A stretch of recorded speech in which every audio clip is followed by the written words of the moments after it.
మన రక్షకుడైన యేసుక్రీస్తు నామములో అందరికీ వందనాలండి. ఈరోజు దేవుని మాటలు యెషయా గ్రంథము 46వ అధ్యాయము 12వ వచనము. కఠిన హృదయులై నీతికి దూరముగా ఉన్నవారలారా, నా మాట ఆలకించుడి.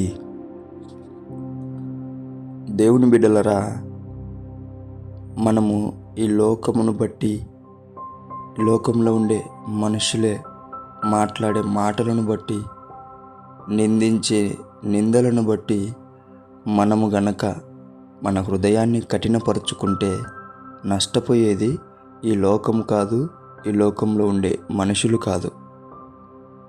కఠినపరుచుకున్న నీవే నష్టపోతావు. దేవుని బిడ్డలారా, ఈ కష్టాలను బట్టి, నిందలను బట్టి, బాధలను బట్టి, ఈ చెయ్యని తప్పుకు మాటలను బట్టి అనేకులు హృదయాన్ని కఠినపరుచుకుంటారు.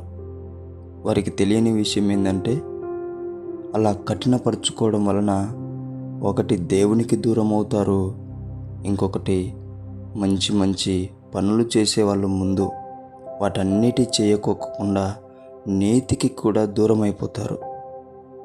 దానివల్ల ఎవరికి నష్టం ఉండదు, కానీ నీకే నష్టం ఉంటుంది. అందుకే ప్రియమైన దేవుని బిడ్డ, లోకాన్ని చూడకు, లోకంలో ఉండే మనుషులను చూడకు, వారి మాటలను చూడకు, దేవుణ్ణి చూడు, దేవుని మాటను చూడు. అందుకే ఆయన అంటున్నాడు, నా మాట ఆలకించుడి.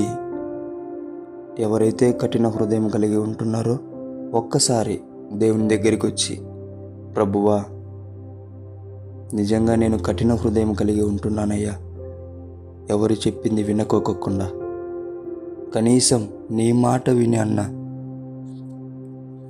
నేను మళ్ళీ ఆ కఠిన హృదయాన్ని తీసేసుకొని నీకు నచ్చిన హృదయాన్ని అమర్చుకొని నీతికి నీకు దగ్గరగా వచ్చుటకు సహాయం చేయమని అడుగుదాం దేవుణ్ణి.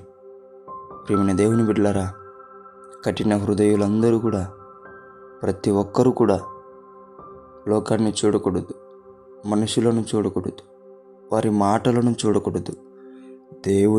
దేవుని మాటను చూసి కఠిన హృదయాన్ని తొలగించుకొని మంచి హృదయాన్ని ధరించుకొని దేవునికి దూరంగా ఉన్న నీ కఠిన హృదయాన్ని దేవునికి దగ్గరగా తీసుకువచ్చి నీకు, నీ కుటుంబానికి మేలు కలుగున్నట్లు నీవు జీవించాలని దేవుని పేట మనవి చేసుకుంటున్నాను.